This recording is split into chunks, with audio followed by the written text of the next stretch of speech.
So, लेकिन ये 8 crore views वाली video, how did you crack it? Jhumroo की वीडियोस नहीं देखी, बहुत अच्छी बनाता था, लाइक बायजूस। कहाँ था, कहाँ आ गया, what has happened, what do you think? मैं शादीशुदा नहीं हूँ, पैसे तो कमाते हैं सीए लोग। हाँ, बहुत कमाल है। पहले करियर कहीं और बनाओ एंड देन सेकंड ऑप्शन आपका होना चाहिए यूट्यूब। पेपर लीक की कितनी ज्यादा कंट्रोवर्सी होती है। NEET paper leak case, NEET UG exam paper leak case, NEET paper leak and the road ahead. उस पर आपका क्या टेक है? एक्चुअली गलती हमारी है सब, और जो पेरेंट्स हैं बड़े ऑब्सेस्ड हैं इस चीज को लेकर। एक वर्ड है हुस्पा।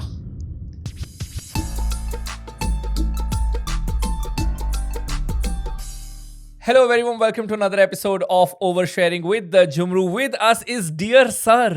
मतलब इनको जब भी आप मिलेंगे तो आप प्यार से ही बात करेंगे बिकॉज नाम में ही डियर है।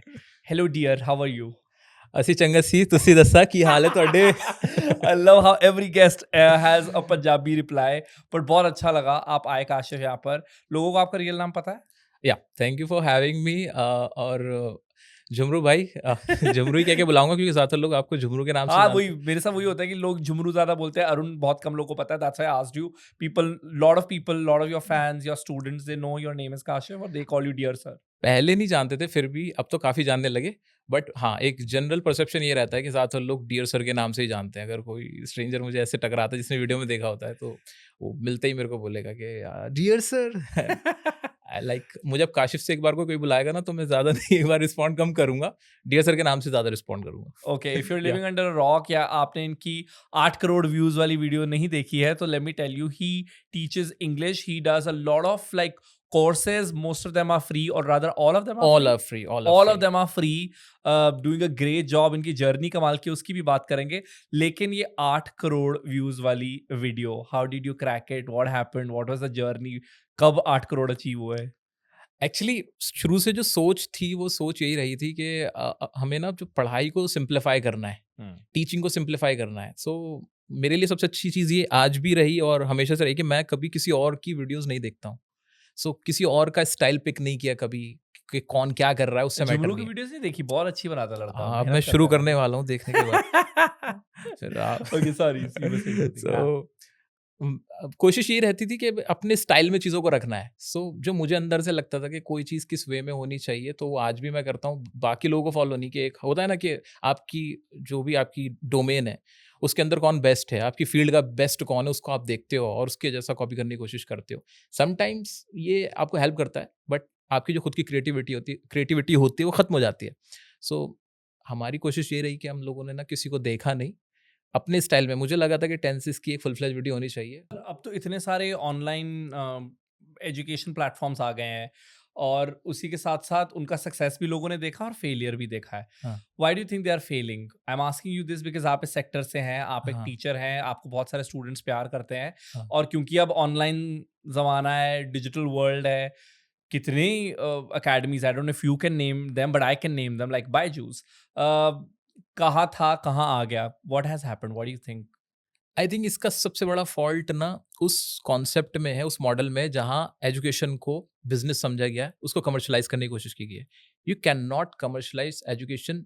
उसका रीजन ये है कि एजुकेशन में इमोशन जुड़ा हुआ होता है। But Kashif, as a teacher, if that's your profession, you learn out of it. It's a profession, but अगर मैं आपको पीछे टाइम में लेके जाऊँ, आज से 20-30 साल पहले, 40 साल पहले, टीचर की वैल्यू इतनी हुआ करती थी। आप भी पढ़े हुए हो टीचर से, अपने मैं भी अपने टीचर से पढ़ा हुआ हूँ, कि हम लोग को उनकी सैलरी से मतलब नहीं होता था। हमें नहीं पता होता था वो साइकिल से आ रहे हैं कि स्कूटर से आ रहे हैं कि कार से आ रहे हैं। हमारे लिए वो एक फिगर होते थे, वो एक फादरली फिगर टाइप के होते थे कि हम ना उनको बहुत अडोर करते थे कि यार ये बड़े रिस्पेक्टेबल पर्सन है और इनका जो इनका मयार है, इनका जो लेवल है वो सबसे ऊंचा है। तो अब क्या कर वो क्यों होता था? क्योंकि उसके अंदर ना इमोशंस जुड़े हुए थे कि हमारे लिए एक रिस्पेक्ट ऐसा एक एलिमेंट था जो टीचर्स के साथ एसोसिएट किया जाता था। आज के टाइम में टीचर्स को ना उसके पैसों के साथ कंसिडर किया जाने लगा। अब टीचर्स भी एजुकेटर्स कम है। लाइक मैं अजीब सी बात लग रही है, हम बोल रहे हैं कि टीचर्स कम है। सच्चाई यही है कि टीचर्स कम है, ट्यूटर्स ज़्यादा है। That's the problem. एक What is the difference? अगर आप समझा पाए हमें। डिफरेंस ये है कि ट्यूटर कोई भी बन सकता है। आज मैं खड़ा हुआ, मैंने अपना कोचिंग सेंटर खोल लिया या फिर मैं यूट्यूब पे आके पढ़ाने लगा, मैं ट्यूटर हो गया, एजुकेटर हो गया। टीचर कौन होता है? टीचर वो होता है जिसने उस प्रोफेशन में फॉर एग्जांपल बीएड किया है, उसने फिर DSSB का एग्जाम क्रैक किया है, वो एक पूरे प्रोसेस से गुजर के आया है, उसने वो पास किया है और उसके बाद वो कंप्लीट एजुकेशन लेने के बाद, वो सारी ट्रेनिंग लेने के बाद फिर वो एक जाके टीचर बना है, तो उसकी अचीवमेंट है। अब एक तो पहली बात ये हो जाएगी कि उसके अंदर एजुकेशन की नॉलेज की कोई कमी नहीं है, उसकी नॉलेज एकदम प्रिसाइज है, ज़बरदस्त है। दूसरा, उसने वो हार्ड वर्क किया हुआ है, तो उसकी पर्सनैलिटी में वो सारी चीज़ आ चुकी है। मैं समझ गया, बट मैं बोल रहा हूँ कि अगर आपका प्रोफेशन टीचिंग है और हाँ, आप पैसा कमाना चाह रहे हैं और अच्छा पैसा कमाना चाह रहे हैं, क्या बुराई है? तो इसमें बुराई नहीं है, बट टीचिंग करके पैसा कमाना कभी भी ये आपस में कॉन्ट्राडिक्टरी है। तो या यू सेइंग कि टीचर जो इन हाँ, एडटेक्स प्लेटफॉर्म्स के साथ हुआ, हाँ। वो ये कि ये पैसे के पीछे पड़ गए। पैसे के पीछे पड़ गए बिकॉज़ आप ना एक बच्चे से जाके ये नहीं बोल सकते कि मैंने तुमसे फीस ले ली, अब तुम भाड़ में जाओ। ऐसे नहीं बोल सकते हो आप कि मुझे तुमसे लेना-देना नहीं है। Do whatever you want to do. तुम रो रहे हो क्योंकि ये प्रोफ़ेशन वो नहीं है कि यहाँ पे आप कंघी नहीं बेच रहे, यहाँ पे आप साबुन नहीं बेच रहे हो, कि आपने एक बार बेचा उसके बाद जो भी आपका कस्टमर था उसने उसका यूज़ किया और फिर आपको उससे कोई मतलब नहीं है, आपको प्रॉफ़िट से मतलब है। ये ऐसा नहीं है। यहाँ इमोशंस जुड़े हुए हैं। वो जो आपको पैसा भी दे रहा है ना, या जो पेरेंट्स आपको पैसा दे रहे हैं स्टूडेंट के, वो ट्रस्ट पे दे रहे हैं, वो फेथ पे दे रहे हैं। अगर उनको वो रिजल्ट नहीं मिलता है, तो फिर उनके मन में गुस्सा आता है, वो आपको पसंद नहीं करेंगे और इस तरह से आप फेल हो जाएँगे। और आपने भी अपने चैनल पर कोई भी ऐसे कोर्सेज नहीं रखे हैं जो पेड हैं, नहीं, वो भी यही रीज़न है? उसका बिल्कुल अगर मैं ईमानदारी से बोलूँ थोड़ी-सी ये थ्योरेटिकल लाइन लगती है बट मैं इसे फ़ील करता हूँ, लिटरली फ़ील करता हूँ कि जब मुझे कोई स्टूडेंट मिलता है और वो मेरे आके पैर छूने लगता है, जबकि मैं कोई इतना बूढ़ा इंसान नहीं हूँ कि मेरे आगे कोई पैर छुएगा। मैं खुद शादीशुदा नहीं हूँ, तो फिर मैं मुझे तो ये भी नहीं पता कि ब बच्चों का basically like he is telling कि इफ हाँ। You are single and looking for a good man, he is the right fit. That's why he slightly put it in कि मैं शादीशुदा नहीं हूँ। Thank you Arun, thank you Arun. So subtle plug, हाँ, शादीशुदा नहीं हूँ। हाँ, मुझे थो इतना सपोर्ट करने के लिए थैंक्स अ लॉट। कितना समझते हो आप मुझे। Would you need a teacher only to get married to? No, I am open, I am very liberal for anyone. Okay ladies please shoot your shots. हाँ, ओके कंटिन्यू। जोक्स अपार्ट कि for example if you talk about Vikas sir, अगर Vikas sir की qualification की बात की जाए, सो UPSC crack किया हुआ है उन्होंने। उसके बाद भी यूपीएससी क्रैक करने के बाद भी जितना उन्होंने नॉलेज हासिल किया है, जितना वो पढ़ते हैं, लिखते हैं, सो वो अपने आप अपने अंदर इतनी नॉलेज लेके चलते हैं कि बच्चे अपने आप इंस्पायर होते हैं। वो 2 दिन का खेल नहीं है कि आपने ओवरनाइट सारी चीज़ें सीख ली हैं। सो आई थिंक आपको ये समझना होगा कि एक टीचर बन के पैसा कमाना, सिर्फ़ पैसे ही कमाना है, तो भाई ये आपके लिए सही रास्ता नहीं है, कुछ और ट्राई कर सकते ठीक हो। है, आपकी स्टोरी बहुत इंटरेस्टिंग लगती है मुझे। आप इंग्लिश पढ़ाते हैं, बट आप बचपन से इंग्लिश नहीं बोलते थे, आपने इसको सीखा है हाँ जी। ओवर द ईयर्स, और जैसे आपने सीखा है वो भी बहुत इंटरेस्टिंग है। और अगर आप इन्हें ऑलरेडी कई पॉडकास्ट पर देख चुके हैं, तो you know his story, but those who don't, I really want you to briefly tell us कि आप कहाँ पले बड़े हैं? मौजपुर। मौजपुर में हाँ पले जी, बड़े हैं, एंड आपने इंग्लिश पढ़ी है, लेकिन पढ़ी है। But it was English medium school? English medium था। इंग्लिश मीडियम स्कूल हुँ। था, but you were not fluent, और बट हाँ, कॉन्वेंट नहीं था बट हाँ, इंग्लिश मीडियम स्कूल था। इंग्लिश मीडियम स्कूल था, बट यू वर हाँ नॉट जी, फ्लुएंट इन इंग्लिश। पर एग्ज़ैक्टली। फिर आपने कैसे वो क्रैक किया, और now today you are most loved like English teacher? Uh, इसकी छोटी-सी बस मैं एक मिसाल ये देना चाहूँगा कि अगर आपका एक ऑब्ज़र्विंग माइंड है, अगर आप चीज़ों को ना पिक करते हो, तो ये आपके लिए बड़ा बेनिफिशियल होता है। मेरे लिए आज भी है कि मैंने आज भी ना सीखना छोड़ा नहीं है, कि आज भी मैं सोचता हूँ, जैसे कि लास्ट टाइम हम लोगों की मुलाकात हुई थी, वहाँ भी मैं आपसे बोल रहा था कि मैं बैठा हुआ ये देख रहा था कि कौन यहाँ पे मिस्टेक कर रहा है। ये जो आपका माइंड होता है ना, एक मन में रखना कि हाँ, एक स्पेक्टिकल माइंड कि हाँ यार, कुछ गड़बड़ तो नहीं हो रही, कहाँ कौन गलती कर रहा है या मैं कहाँ गलती कर रहा हूँ। क्योंकि ये नहीं होता कि अगर आप टीचर बन गए या आपने किसी चीज़ में एक्सपर्टीज़ हासिल कर ली तो बस उसका एंड है। सो वही मेरे साथ होता कि बचपन में वैसे तो मैं बहुत कम बोलता था, मैं बिल्कुल भी बोलने वाला इंसान नहीं था। I used to be very introvert. So लेकिन वो तो मुझे काम ने और वक़्त ने ऐसा बना दिया कि अब मैं मुझसे अब नहीं बोले इंट्रोवर्ट? अब नहीं रह अब इंट्रोवर्ट भी नहीं हूँ और बोले बिना रहा भी नहीं जाता। अब तो ऐसी आदत ख़राब हो गई, अब सोचना पड़ता है कहाँ रुकना है, सामने वाले को भी मौका देना है। सो ये चीज़ें धीरे-धीरे ऐसे ही आई कि मैं लोगों को ऑब्ज़र्व करता था और जिसका सबसे बड़ा फ़ायदा मुझे मिला क्रिकेट देखने से। क्रिकेट कमेंट्री से मुझे सीरियसली बहुत फ़ायदा मिला है। और जो लोग बोलते हैं ना कि इंग्लिश सीखना मुश्किल है या कुछ भी सीखना मुश्किल है, आई थिंक ये सिर्फ एक्सक्यूज़ है जो हम खुद को देते रहते हैं। सच्चाई ये है कि सीखना आज के टाइम में तो इनफैक्ट बहुत ही आसान है। आपको ना बस एक माइंड ऐसा बनाना पड़ता है कि यार हाँ, जो मैं करना चाहता हूँ वो मैं कैसे कर सकता हूँ, वो रास्ते ढूंढो, वो तरीके ढूंढो और बस पिक करो चीज़ों को। सो बस मैं भी वही करता था, क्रिकेट कमेंट्री सुन ली। मैगजीन आती थी हमारे टाइम पे, ब्रंच, आई डोंट नो अब आती है कि नहीं, वो संडे मैगजीन होती थी। Is it HT branch? ST branch या आई हाँ, थिंक सो आती है, हाँ, अगर एचटी है तो। हाँ, अब हाँ। तो इतना मौका नहीं मिल पाता, नहीं पढ़ पाता, लेकिन वो मैं उसका ना एक एपिसोड होता था, उसके लास्ट पेज पे ना लोगों के इंटरव्यूज़ होते थे। वो मैं हर संडे वेट करता होता था कि यार वो मैगज़ीन आएगी और उसको मैं पढ़ूँगा। वो बड़ा मज़ा आता था। पता नहीं हमारे टाइम पे तो जो चीज़ें अवेलेबल थी हमारे बचपन में तो मैंने उनका फ़ायदा उठाया और उनसे उनसे नॉलेज हासिल करी, इंग्लिश इम्प्रूव करी। और आज के टाइम में तो ख़ैर बहुत सारी चीज़ हो गई, सोशल मीडिया है, 100 तरह की चीज़ें हैं। जो लोग जैसे फॉर एग्ज़ाम्पल मैं बोल रहा हूँ, आप बोल रहे हो, तो हम जैसे वर्ड्स को प्रोनाउंस कर रहे हैं, वो सीख लो, वहाँ से पिक कर लो। सो ये सिंपल सा मैसेज है सबके लिए। पर आप सीए बनना चाहते थे। उसकी भी एक लॉन्ग स्टोरी है, कभी बताऊँगा अगर मौका लगा तो। मैं बनना नहीं चाहता था सीरियसली। ऑन मुझे ना किसी ने बोला था कि यार सबसे ज़्यादा पैसा कमाने की फ़ील्ड कौन-सी है, जो तो मैं कॉमर्स से था, तो किसी ने मुझे बोला कि सबसे ज़्यादा कामयाब इसी में हो सकते हैं, पैसा भी इसमें कमा सकते हैं। तो सबको पैसे ना तो कमाते हैं सीए लोग हाँ, वैसे। बहुत कमाते हैं, लेकिन अब तो बाद में पता चला इतना भी नहीं कमाते हैं। यूट्यूबर बन के ज़्यादा कमा सकते हो। सो बाद में फिर मेरा मन तो वैसे शुरू से था कि मैं इंग्लिश लिटरेचर में जाऊँ या कुछ एंकरिंग करूँ, कुछ आर्टिस्टिक टाइप का कुछ करूँ, उसका मन था। But I was not sure कि मुझे करना क्या है। वो शौक नहीं थे, एम्बिशन कुछ ज़्यादा थे नहीं किसी चीज़ के। बट हाँ, सीए जॉइन ज़रूर किया था। वो भी बस माइंड में वही सोच थी कि कॉमर्स से बैकग्राउंड से था, तो क्या सबसे अच्छा है कॉमर्स के अंदर। तो कॉमर्स में समझ में आता था कि लोगों ने कहा सीए कर लो। एक टीचर थे, ट्यूटर थे, उन्होंने सजेस्ट किया कि सीए कर लो। तो मैं उस चक्कर में फँस गया। और ना मुझे बाद में रियलाइज़ होता है यार नहीं, मैं सच बोल रहा हूँ, जो लोग सीए रियल में बनना चाहते हैं ना, वो लोग बने यार, वरना बहुत भेड़-चाल मेहनत की है। वजह से ना बने। भेड़-चाल की वजह से बिल्कुल ना बने, बड़ी मेहनत का काम है, बहुत ज़्यादा मेहनत है। आज मैं उन लोगों को देखता हूँ तो मुझे अपनी लाइफ़ सच में बड़ी सुकून में लगती है इसलिए। क्या आप यूट्यूब को एक ल्यूक्रेटिव करियर की तरह देखते हैं? यार इट डिपेंड्स। अगर आपके अंदर वाक़ई में क्रिएटिविटी है, आप रियल में इंटरेस्टेड हो, तो आई थिंक आपको जाना चाहिए। अब तो अदरवाइज़ खैर करोड़ों वीडियोस हैं, but still I will ask, how much does a YouTuber earn? हाँ, अब तो थोड़ा-सा डिफ़िकल्ट हो गया है। अब तो जो यूट्यूबर्स हैं, उनमें इतने ज़्यादा चैनल्स हो गए, इतने सारे क्रिएटर्स हो गए, और अब यूट्यूब भी बहुत ना कंजूस हो चुका है। अब ज़्यादा नहीं देते ये लोग, अब ज़्यादा काट लेते हैं। रियली? हाँ, अब पहले अच्छे थे। अब पहले ज़्यादा बढ़िया था। तो Somebody who's getting, let's say, 1 million views on every video, how much is that person earning? I think वो डिपेंड करता है उसका जॉनर कौन-सा है, कौन-सी कैटेगरी में वो बना रहा है। क्योंकि ये सबसे इम्पोर्टेंट तो होता है कि आपका रिटेंशन टाइम क्या है? आपकी वीडियोज़ कितनी देर तक देखी जा रही हैं, ये भी बड़ा इम्पोर्टेंट है। फॉर एग्ज़ाम्पल कोई 5 मिनट का वीडियो है, 5 मिनट का वीडियो किसी ने पूरा भी देखा, फ़र्क नहीं पड़ता, और उसपे 1 मिलियन व्यूज़ भी आ गए, उससे भी फ़र्क नहीं पड़ता। लेकिन अगर आपका किसी का वीडियो है 40 मिनट्स का वीडियो, लेट्स सपोज़, अब उसका उसका जो रिटेंशन टाइम है, अब उसपे 1 मिलियन व्यूज़ आ रहे हैं, तो वो डिफरेंट है, all together different. That's a lot of money. या that's a How lot of much money. that would be? Exactly, that's why हम सिर्फ उसकी बात नहीं करते कि व्यूज़ कितना आ रहा है, हम बात ये भी करते हैं कि वो क्रिएटर कौन है, उसको लोग देखते कितनी देर है। व्यूज़ लाने के लिए लोग बिल्कुल दीवाने हो जाते हैं, पैशनेट होता है, कहीं से भी व्यूज़ ले आओ, कुछ भी करो। जैसे कुछ ऐसे लोग भी हैं, आप और मैं भी ऑफ कैमरा बात भी कर रहे थे, जो कंटेंट बनाने के लिए कुछ भी कर गुजरते हैं, कहाँ-कहाँ जाते हैं, क्या-क्या करते हैं, सब कुछ कर लेते हैं। लेकिन वो ऐसी हरकतें करते हैं कि व्यूज़ आ जाए किसी तरह। सो व्यूज़ से ही सिर्फ सब कुछ नहीं होता, हाँ, वो तो सस्टेनेबल नहीं है मॉडल। सस्टेनेबल नहीं है। आप बता एग्ज़ैक्टली। पाएँगे आप कितना अर्न करते हैं? मैंने मैंने कहीं पढ़ा था कि लड़की से एज और लड़के से उसकी अर्निंग नहीं पूछनी किसी से चाहिए। भी नहीं पूछनी चाहिए, it's very cheap question.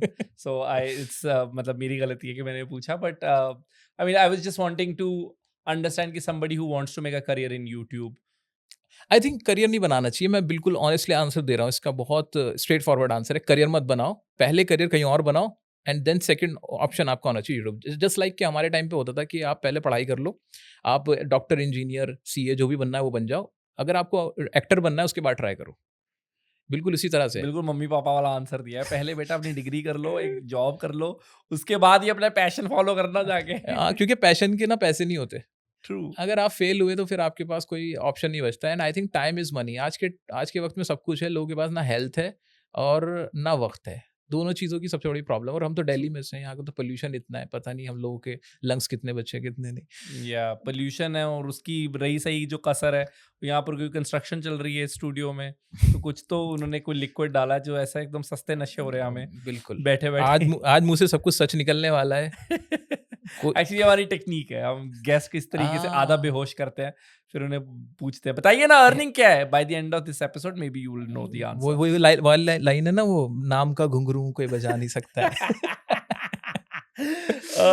Why dear sir, why did you name this channel this? Actually as such कोई ऑब्जेक्टिव नहीं था। One of my team members और one of my like co-founders, Waqas, he suggested कि यार ये नाम रखते हैं। मैंने कहा हाँ, Vikas and Adil, they are Waqas two and plus. They are co-founders.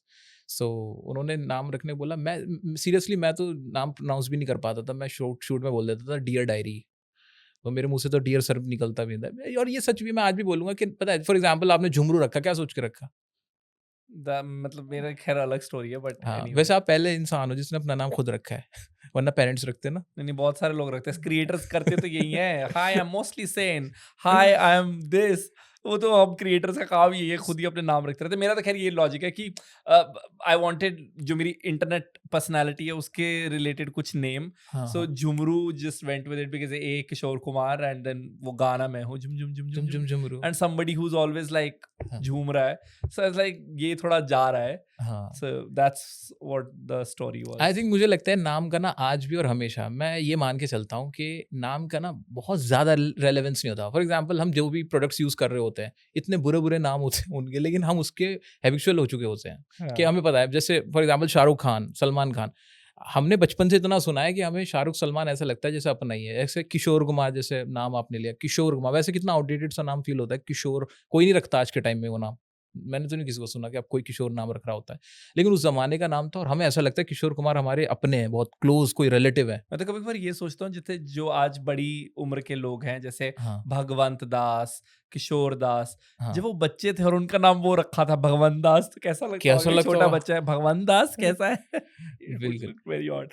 Okay, so you your co-founder suggested Yep. कि ये नाम रख लो। हाँ, मतलब वो म्यूचुअल फिर ये निकल गया, हाँ ठीक है यार। सोशल मीडिया की बात करते हैं, students youngsters are obsessed with social media and I think उनको क्या ही ब्लेम करना, हम सब भी, हमारे माता पिता भी, everybody is obsessed with social media और बहुत सारा टाइम जो है हमारा फोन में चला जाता है। जो स्टूडेंट्स आपको देख रहे हैं, जिनके लिए क्रूशल टाइम है, जिनके लिए डिसिप्लिन बहुत बड़ी एक चीज़ है, वो एक बड़ा फैक्टर है उनके पूरी दिन में, क्योंकि they have to achieve certain goals, उनको आप क्या कहना चाहेंगे?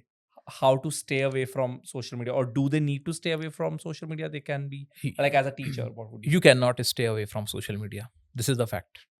आज के टाइम में आप नहीं रह सकते हो। आपका दोस्त मिलेगा, वो आपको बोल देगा, बताओ तूने वो वीडियो देखा, तूने वो रील देखा। आपके पेरेंट्स आपको भेज रहे होते हैं, आपके रिलेटिव्स भेज रहे होते हैं आपको वीडियोस। और अब आपको इसके साथ ही ना, इसके साथ जीने की आदत डालनी पड़ेगी। बट हाँ, एट द सेम टाइम आपको डिसाइड करना है कि अपने आप को कंट्रोल कैसे करें, कि भाई कितना देखना है, क्या देखना है, किसको देखना है, वो चीज़ का आपको पैटर्न बनाना पड़ेगा। मतलब in short you have to be disciplined. सबसे बोरिंग वर्ड है, बचपन से सुनते हैं, discipline is an important feature which is even followed by the nature. This kind of things जो हम लोग बचपन से सुनते हुए हैं, वो लिटरली अब हमें अप्लाई करनी है। क्योंकि अगर अगर आप खुद को अभी डिसिप्लिन नहीं बनाओगे, सोशल मीडिया में लगे रह जाओगे, तो फिर बाद में ना कोई और रिपेंड नहीं करेगा, आप ही कर रहे होंगे, अपना सर फोड़ रहे होंगे दीवारों में, और आपको पता चलेगा आपने अपना बहुत इंपॉर्टेंट टाइम खराब कर दिया है, वेस्ट कर दिया। हाँ, हम लोगों का तो काम है भाई, हम कंटेंट क्रिएटर्स हैं, हम लोग तो वीडियोस बनाएंगे, लेकिन ये उनके लिए जिनके एग्जाम नहीं है अभी, या फिर जो लोग एंटरटेनमेंट चाहते हैं, ये उनके लिए है। ये उनके लिए नहीं जिनका कल एग्जाम में बैठे हुए वीडियो देख रहे हैं डियर सर का, वो फनी वाला जिसमें मैं कहीं कुछ हंसी मजाक कर रहा हूँ, वो वाला तब नहीं देखना होता है उस वक्त पढ़ाई वाला देखो। there are a lot of exam scandals also happening these days. या आप फिर कहे जब पेपर लीक की Paper. कितनी ज़्यादा कंट्रोवर्सी होती है, उस पर आपका क्या टेक है? जहाँ तक पेपर लीक की बात है, तो हम खुद रिस्पॉन्सिबल इसके लिए। रीज़न बीइंग, हम ना कभी इसको मुद्दा ही नहीं बनाते हैं। जब इलेक्शंस की बात आती है, उस वक्त एजुकेशन आई थिंक कहीं किसी का भी मुद्दा ही नहीं होता है। बजट में ही उसका डिक्रीज होता रहता है पोर्शन।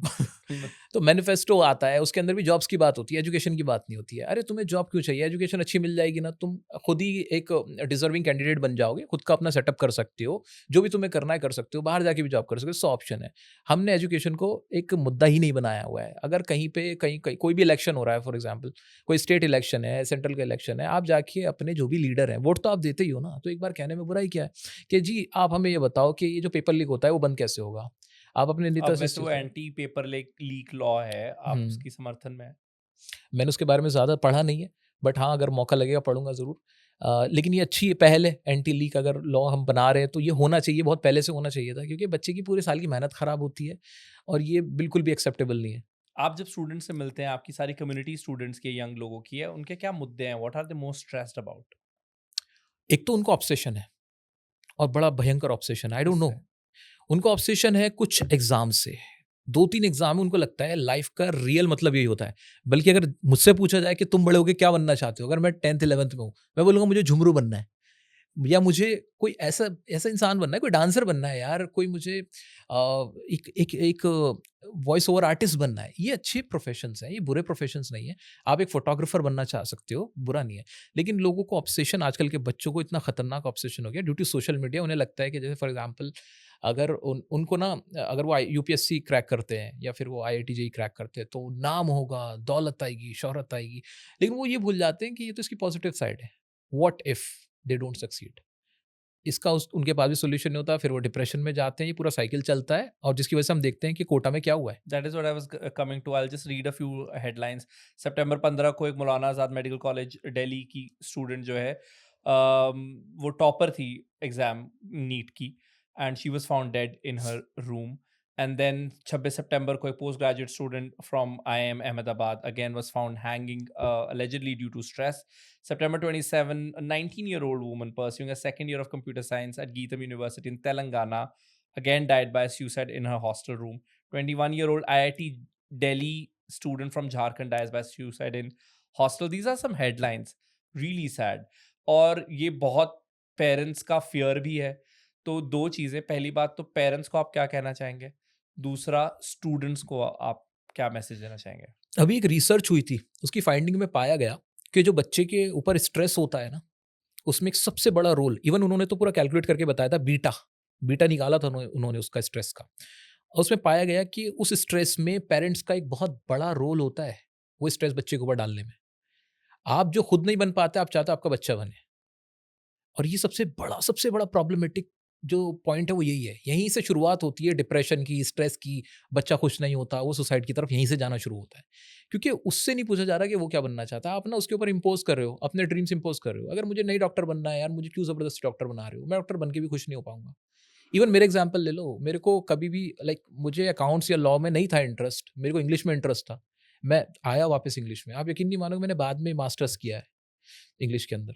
सो होता क्या है कि अब बच्चे के ऊपर इतना स्ट्रेस माँ बाप ही डाल देते हैं, पेरेंट्स ही डाल देते हैं। और वो भी क्यों डालते हैं? वो देखते हैं, दूसरों से कंपैरिजन करते हैं कि यार मेरा बच्चा क्या कर रहा है, दूसरे का बच्चा क्या कर रहा है। यहाँ भी ना वो अपना ईगो सेटिस्फाई कर रहे होते हैं, अपनी एक, जिसे बोलते हैं ना, पहले होता था हमारे टाइम पे ऑनर किलिंग, अभी पीछे बड़ा होता था 10 साल पहले, अब तो लोग फिर भी चेंज हो गए थोड़ा।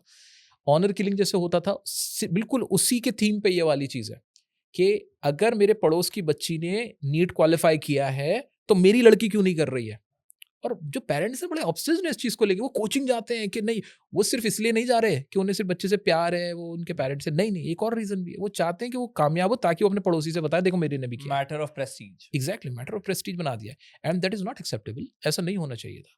अगर बच्चा करना चाहता है, आपको उसके साथ खड़े रहना है। आपको एक म्यूचुअल डिसीजन लेना चाहिए कि वो क्या चाहता है, आप क्या चाहते हो। ये नहीं दिखाना कि देख वो क्या कर रहा है, देख वो क्या कर रही है। ये दिखाने की वजह से क्या होता है, वो स्ट्रेस लेवल बढ़ता है। बच्चा जो बनना नहीं चाहता वो भी बनने के लिए रेडी हो जाता है। वो चला जाता है कोटा, वो चला जाता है इधर, वो चला जाता है उधर। अब और मैंने देखा है जितने भी हैप्पी लोग हैं जो वाकई में लाइफ को एंजॉय कर रहे हैं, वो हैं जो इन फील्ड्स में नहीं है। For example, if you are preparing for a government job, आपको पता ही नहीं है आपकी नौकरी कब लगेगी। If I ask an aspirant कि भाई तुम्हारा करियर कहाँ जा रहा है, व्हाट विल यू बिकम, कितना टाइम लगेगा, वो कहेगा पता नहीं, क्योंकि वो है इस तरह की चीज़। तो उसके लिए आपको करना क्या चाहिए था? आपको ऐसे करियर में जाना चाहिए जहाँ आपको पता है सिक्योरिटी है, प्रोफेशनल करियर है। सिर्फ ये 4-5 करियर लेके बैठने से कोई फ़ायदा नहीं है। आज के दौर में कौन सी फील्ड ज़्यादा अच्छी हैं जिनमें जॉब सिक्योरिटी भी है, आपको मज़ा भी आता है, उनको भी एक्सप्लोर करना चाहिए। And what would you tell students जो स्ट्रेस की ओर घुसते चले जा रहे हैं and maybe they closer to like taking such a harsh step? मैं उनको साफ-साफ शब्दों में कह देना चाहता हूँ कि लाइफ में खुशी का मतलब पैसा बिल्कुल नहीं है। ये जो आप लोग सोशल मीडिया पे वीडियोज़ देखते हो ना, रील्स देखते हो कि लंबी गाड़ी से कोई उतर रहा है, ब्रांडेड कपड़े पहन रहा है और बड़े महँगे फ़ोन लेके जा रहा है, वो सब एक झूठी दुनिया है, उससे खुशियाँ नहीं आती हैं। अगर सिर्फ पैसे सब कुछ होता, तो हमने ऐसे पैसे वाले लोग देखे। इवन मैं अगर नाम भी ले दूँ, इससे फ़र्क नहीं पड़ेगा कि इवन अभी हम किसका ज़िक्र कर रहे थे, एलन मस्क का ज़िक्र कर रहे थे, उनका डिवोर्स हुआ है। जेफ बेज़ोस का भी डिवोर्स हुआ है, बिल गेट्स का भी डिवोर्स उनका हुआ है। बहुत महंगा डिवोर्स हुआ है, महँगा जेफ डिवोर्स बेज़ोस हुआ है, का। ऋतिक रोशन का भी डिवोर्स हुआ है। मैं कितनों की भी आप किसको बुरा बोलोगे? आप कहोगे नहीं वो इंसान बुरा था इसलिए उसका डिवोर्स हुआ। चलो वो इंसान बुरा था, क्या सब बुरे हो गए थे? नहीं।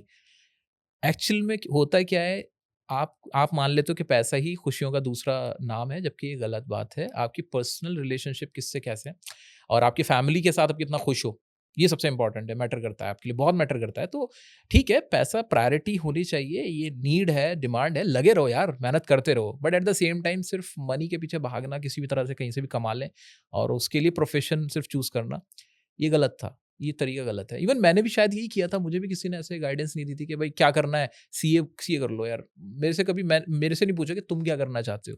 Even I was all set to take admission in, यहाँ था ना फिल्म सिटी में कोई मास कम्युनिकेशन का कोर्स था, मास कॉम कोई तो होता है ना, तो उसमें मैं बिल्कुल तैयार था, बट उन्होंने मुझे रोक दिया। नहीं यार, इसमें पैसे नहीं है, इनमें नहीं है, तो मैं रुक गया, वरना मेरा मन तो वही था। और फाइनली मैं क्या करूँ। जर्नलिज्म बहुत मेहनत करनी पड़ती है यार पैसा कमाने के लिए। No but it's true.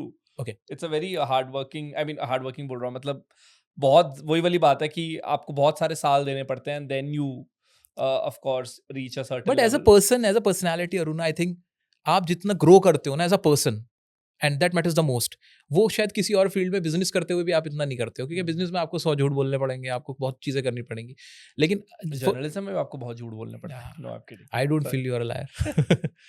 सो आपको ना, आप बड़े बड़े लोगों से मिलते हो, अपने से अच्छे लोगों से मिलते हो, डिफरेंट डिफरेंट लोगों से मिलते हो, दुनिया को जानते हो, पहचानते हो, अच्छी बुरी सारी बातें आप सीखते हो, उससे आपकी भी खुद की एक पर्सनल ग्रोथ भी हो रही होती है, जो कि शायद किसी जॉब में 9 to 6 के आप जॉब कर रहे हो, एक इंजीनियर हो बैठ के बस सिर्फ कोडिंग कर रहे हो पूरे टाइम। ठीक है, जिसको कोडिंग पसंद है वो करे यार, मना नहीं है। अगर सिर्फ 2-4 फील्ड में ही पैसा है, वही करियर है, तो इस दुनिया के अंदर ना इतने सारे कलर्स ना होते, सिर्फ 2-4 ही कलर होते हैं। हमारे पास दुनिया के डिफरेंट डिफरेंट कलर्स होते हैं, कभी ब्लैक अच्छा लगता है, कोई कभी ग्रीन कहीं अच्छा लगता है, कहीं ब्लू अच्छा लगता है, तो डिपेंड्स। ऐसे ही प्रोफेशंस होते हैं कि आपके पास मल्टीपल ऑप्शंस हैं, जो आपका दिल चाहे करो। इन द एंड जो इंसान बहुत ज़्यादा कॉन्फिडेंट फील नहीं करता है अंग्रेजी बोलने में, आप उसे 3 क्या क्रूशियल टिप्स देंगे? Again we are not talking about kids here, people who are in like 5th 6th standard. No, we are talking about grown up people who still struggle to speak in English. तो उनको 3 क्या quick tips देना चाहेंगे? ये वो लोग हो सकते हैं जो कॉलेज जा रहे हैं, ये वो लोग हो सकते हैं जिनकी पहली नौकरी लगी है, ये वो लोग हो सकते हैं जिन्हें 5 साल हो गए काम करते हुए, लेकिन इंग्लिश बोलने में हिचकिचाहट महसूस करते हैं। 3 मेजर टिप्स क्या होंगी? सबसे पहले थोड़ा सा आपने करना है जब भी आपने अंग्रेजी बोलनी है, ये पहला टिप है। नहीं, इससे Like इसको उसमें आपको क्या है कि आप सेंटेंस बना सकते हैं, आपको टाइम मिल जाता है कि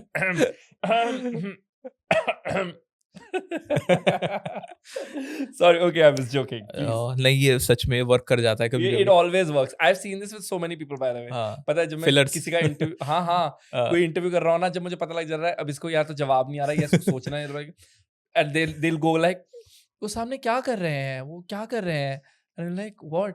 वो कुछ बोल रहे हैं, एक सेकंड वो कुछ बोल रहे हैं, लाइक हाँ सोच ले नहीं, मैं आगे यही बोलने वाला था, वो सामने क्या कर रहे हैं। नहीं, I know you have the answer to this, but हाँ बताइए क्या 3 टिप्स होंगे? ये 3 टिप्स बहुत सिंपल है, जो कि आपको ना अलग से बैठ के प्रैक्टिस नहीं करना पड़ेगा, आपको अपनी डे टू डे लाइफ में आप उसे अप्लाई कर सकते हो। जिसका सबसे बढ़िया एग्जाम्पल मुझे ये लगता है आप जो कर सकते हो वो ये है कि जो इंग्लिश अच्छी बोल रहे हैं उनको देखो, वो कैसे बोल रहे हैं, उनका प्रोनाउंसिएशन पकड़ो। फॉर एग्जाम्पल, अगर मुझे अपने आप को इंट्रोड्यूस करना हो, मैं बोलूँ hello my name is Kashif, ये बिल्कुल अच्छा नहीं लग रहा है। लेकिन अगर मैं ऐसे बोल रहा हूँ hello my name is Kashif, ये बहुत डिफरेंट साउंड कर रहा है ना। तो ऐसे जैसे कोई कुछ प्रोनाउंसिएशन होता है, फॉर एग्जांपल मैं कोई वर्ड बोल रहा हूँ, मैंने बोला कि मुझे ना बहुत कन्फ्यूजन हो रही है, अब मैं इसका करेक्ट प्रोनाउंसिएशन बोलता हूँ, वो है मुझे बहुत कन्फ्यूजन हो रही है, फर्क पड़ता चलता है। तो आपको क्या करना है, आप चाहे 4 वर्ड बोल रहे हो ना, मेक श्योर कि आपका प्रोनाउंसिएशन प्रिसाइज हो। और उसका सबसे सिंपल तरीका है, गूगल कर लो यार, सिंपल गूगल कर लो। हम भी गूगल करते हैं, सब गूगल करते हैं। मैंने बहुत लोगों को देखा, बड़े बड़े इंग्लिश स्पीकर्स को देखा है, वो अपनी वोकैब को, इवन करण जौहर को मैंने सुना है कई वीडियोस के अंदर कि वो अपनी वोकैब को, रणबीर कपूर, ये लोग सब ये अपडेट करते रहते हैं कि आज नया वर्ड देखो हमने ये बोला है, वो बोला। तो सबसे पहला टिप तो यही है कि भाई अपना प्रोनाउंसिएशन, चाहे 4 वर्ड बोलो, नहीं आती इंग्लिश कोई दिक्कत नहीं है, थैंक यू बोलो तो इस स्टाइल में बोलो, लगे कि थैंक यू बोल रहे हो। सॉरी बोल रहे हो तो सॉरी का भी प्रोनाउंसिएशन प्रिसाइज हो, जैसे लोग बोल रहे हैं उनसे सीख लो, अच्छे लोग जो बोल रहे हैं। At the same time second tip ये होगा कि आप ना लोगों को सुनो भी। जब तक इंग्लिश सुनोगे नहीं ना, एक्टिव लिसनर नहीं बनोगे, कुछ नहीं होने वाला है। तो जैसे कि लोग क्या करते हैं, जैसे फॉर एग्जांपल क्रिकेट कमेंट्री है, अब वो हिंदी में सुनने लगते हैं। मैच देख रहे हो ना, देखो मैच, दबा के मैच देखो, कोई दिक्कत नहीं है, लेकिन उसकी कमेंट्री इंग्लिश में रखो। हमारे कानों में जो चीज़ें गिर जाती है ना, हमें याद रह जाती है। कभी कभी होता है ना, जैसे फॉर एग्जाम्पल मैं आपके साथ 2 घंटे गुजारूंगा, तो कोई ना कोई आपका जो बोला हुआ वर्ड होगा ना, वो मेरे को याद हो जाएगा, मैं पिक कर लूंगा। ये ना सबकॉन्शियस माइंड अपने आप फीड कर लेता है।